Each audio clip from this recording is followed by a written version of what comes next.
what a treat, baby. This is a treat, baby. TP's treat. This is where it's at. Yeah! Do that groove thing. 100 power. Video game. So this is Sid Spanners by Digital Pro, and it's kind of like a new Spectrum game.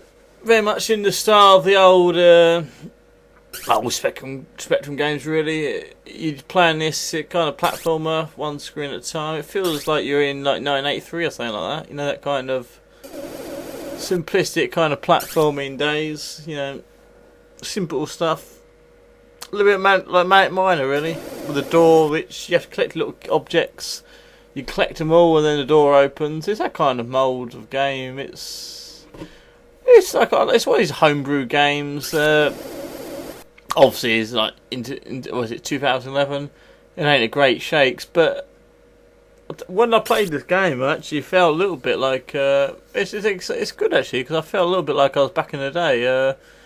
Usually, in the last couple of years, I've been playing all these old games. I just felt like, you know, what am I playing them for? I've got like no affinity with the games. It's like, oh, I missed that one there. Look at that, what a wanker! I missed that.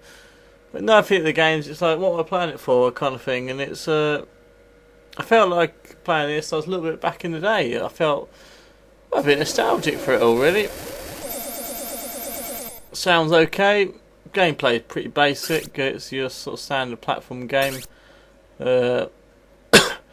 Enemies that move in predetermined locations. You got to outwit them. It's not the most polished game, but it's enjoyable, and I quite enjoyed this. It's not often that I say about playing games, but you know, I quite enjoyed this. Played this the other day actually. Got to about level about I don't know, about 4 or something like this. So getting some of the objects, it seems a bit, I don't know, I don't think the cleverest way of getting the objects, but you know, not necessarily the most thought out levels, but it's playable. This one's quite tricky. It's got the word pie written in there if you observe it enough. I don't know if this means the author's obsessed with pi, I don't know. Whether that's pi r squared is obsessed with or Frey Bentos, I don't know, but the word pi is there anyway, so you're going to get used to it. Collision text is really good actually. It seems to be pretty much pixel perfect rather than like an 8x8 block. Some games on Spectrum are notorious for kind of really bad collision detection where kind of the empty squares around you wouldn't be considered, and you'd die even though you didn't hit the enemies. But this one, it seems pretty much spot on. If you die, it's generally your own fault for being a knobhead for not thinking about it. And can't remember if I die here or not. Take a different approach for reviews at the moment. I'm just having a little play through the game, and you wanker should turn then. And yeah, because it made some comments. I'll tell you what, because you may find if I make comments as I'm playing a video, I normally get nowhere. I can quite literally look at that collision detection there. Look, I'm okay. I'm not hit. Looks like I could have been, but yeah, normally I find if I review the games that go along, I just end up bloody dying. No idea what I'm doing. I end up it's distracting trying to talk and think of things to say as you play a game. So I've recorded a few little bits which I've done earlier. Won't be the way all the time. There you go, level 3. And you got the black hole here now. So if you pull down the bottom, you end up with a bit of luck, you end up at the top of the screen. Not exactly revolutionary. This kind of thing happened in Pac-Man, for fuck's sake. But you know, it's it just kind of whacked into that little bastard there, green little bastard. It kind of reminds you of the getaway games were back in the day. You know. Oh, knobheads. I died then, and that's the end of that. But I'll give that 6 out of 10. Quite good fun, that. Very nostalgic, quite a laugh. So I enjoyed that.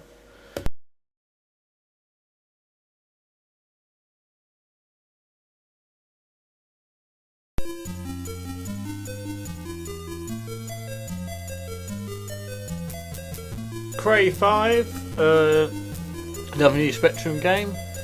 I think it's based on this Amstrad game. Ooh, Amstrad. Anyway, kind of feels like well, it feels like a game exactly from the era it was supposed to be, I suppose.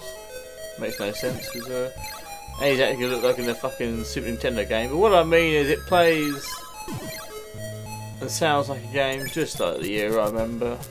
Back in the heyday of Spectrum. A little bit of this game, if it's got a bit of inertia going on this, you little chappy there, he goes around in jetpack. A little bit like Jetpack itself, the game. Well, I won't play the game, but it reminds me a little bit of Nomad. Do you remember Nomad? You control some sort of android who had an awful amount of inertia. You just try and shoot these little alien bastards and whatnot, and half the time you fight the controls of the inertia against you. Anyway, in this you play some sort of little bastard who, like I say, he's got a jetpack. You got to go around. I can't remember the aim of the game.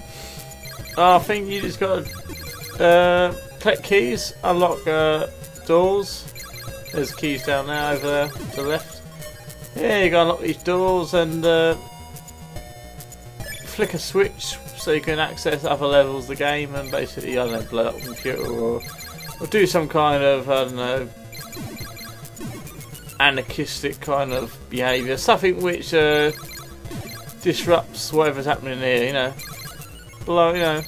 Causing trouble, that's what you're doing.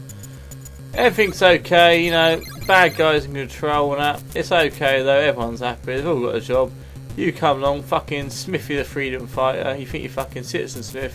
You come along with a fucking fancy gun and your jetpack, you want to change things around. Because you're not the boss, bastard. But anyway, it's I think it's about 9 levels this game. You sort of go around. Not the greatest game. Enemies respawn, you can see as you go along. There we go. You kill them, they respawn. This is trickier because you get stuck into enemies quite a lot. Now you got a little health pack at the top, health bar at the top. And if you hit an enemy, you invariably get stuck against it. You lose, and your health bar dwindles quite quickly. So you got to be very careful. And then the little where the skull is, that kills you as well. So you get stuck against there, you're dead. There's an knack to working out how you can get through gaps and stuff. Master it, and you will live a lot longer. But it's so easy to die. I killed that guy quite easy. This one's a bit trickier, but I got a key to open that door. But it's a bit of a puzzle. I quite like it, but it's a bit of a puzzle game. This you've got basically collect keys. If you get enough, you get the right keys in order, you can find the switch. I think I did earlier. Flick the switch, and you can get to another level of the game. That's kind of the thing. But when you get to the next level, you got to switch some. You got to open some more key doors and stuff, and it all gets messy. You end up going back and forth, just trying to collect the keys in order. I don't think you ever get stuck that there aren't enough keys, but it is a bit of a pain in the ass getting them in the right order. That's quite tricky to navigate that. So your health bar goes down when you whack against it. Them magnets sort of force you to the top there, and you lose your health again. What you got to do is get the right level and just press left or right. Then once you go left or right, you don't lose altitudes or increase altitudes. So it's getting it just right to survive. I played this game the other night. I think I got to that third or fourth kind of level. It's quite good fun. I quite enjoyed it. I felt quite nostalgic actually. You know, I like when I normally play these Spectrum games. I get really pissed off and stuff, but I actually quite enjoyed this. I won't lie, I played it for a bit. I've got to admit though, it does drag on a bit. I think if you're watching this here and you're getting a bit bored of me talking and watching it, it will drag on. But that's just the way it is. That's just the way it is. And these fuckers piss me off. You got a lot of the enemies in the game are these little bastards. You got to be pixel perfect getting past them, otherwise you get stuck and lose your health. I think that's where the gameplay. This bastard there, the green little bastard. This way it fails really. Getting it just right. You need a challenge, I suppose, because I mean the enemies in the game aren't very challenging. It's all kind of down to your own kind of. It's your own kind. I suppose it's your own fault. It's you got to be really pay attention the whole time to sort of succeed. I've not got the right key here, so I'm fucked. Good game though in some respects, but it's definitely not a classic. It definitely feels like a game from the era. Definitely feels like a kind of 1986, 87 kind of game. Maze game, jetpack thrown in, not bad really. Ain't no classic. There's nothing to make. Not gonna lie about that, but definitely enjoyable enough. And hats off to the developer of the game. Apparently, I believe it was an Amstrad game, so recent game that is. But you know, it's playable enough. It's enjoyable, and you know, I don't care what system it's on first, because this is a pretty good effort. Speed's nice enough, and yeah, sound effects right. Music's quite nice. I like that. Nice music. So I say you watch it for a bit, as you do.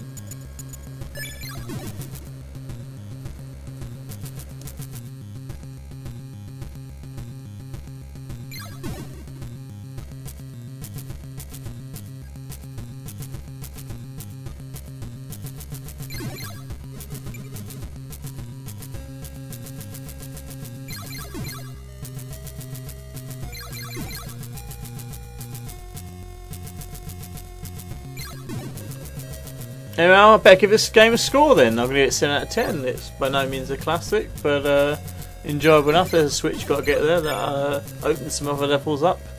Definitely a game that's completable. I mean, I'm doing better here than I did the last time I played it. I got to about the 4th or so level of that. I think it's about 9 levels in the game to unlock. It does get repetitive though, because you've got to hunt down the right keys, you've got to get it in order, and each time you have to go back one level to another to get the keys you need to continue. It gets a bit repetitive, a bit annoying, especially because the enemies respawn. But it's enjoyable enough, and it feels really. I feel I get quite nostalgic playing this game. So hats off to developers, they've done a good job, and it's 7 out of 10, definitely worth a play. By no means classic, but enjoyable enough. Cheers.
Flops. Great. If you see me, give me a wave. I love to see style. I also enjoy a good laugh.